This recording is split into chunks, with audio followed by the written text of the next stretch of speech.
बिस्मिल्लाहिर्रहमानिर्रहीम। अस्सलाम वालेकुम। सटारनूज़ ऑनलाइन से अंसर खान का सलाम कबूल कीजिए। नाज़रीन, हज़ारा बरादरी से इज़हार यकजहती के लिए गाड़ मोड़ चौक में जो धरना दिया जा रहा है, उस धरने में अभी शरीक हुए हैं हुक्मरान जमात के MPA हैं हल्का PP 130 से मोहतरम जनाब राना शहबाज अहमद खान साहब। हम उनसे गुफ्तगू करते हैं। अस्सलाम वालेकुम सर। वालेकुम अस्सलाम। सर, आज आप इज़हार यकजहती के लिए तशरीफ़ लाए हैं गाड़ मोड़ चौक में, उस हवाले से अपने ख्यालात का इज़हार सर आप किस तरह फरमाएंगे? बिस्मिल्लाहिर्रहमानिर्रहीम।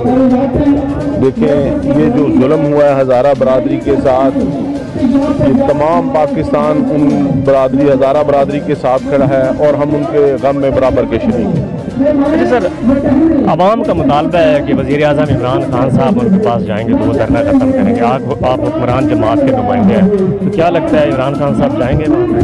देखिए जी, इमरान खान साहब को मेरे ख्याल में वहाँ जाना चाहिए। अगर सिक्योरिटी थ्रेट्स वगैरह हैं तो उनको चाहिए कि वो गवर्नर हाउस कोयटा में बैठकर ये तमाम मामला को उधर जाकर हैंडल करें। बहुत शुक्रिया। राना शहबाज अहमद खान साहब से हमने गुफ्तगू की।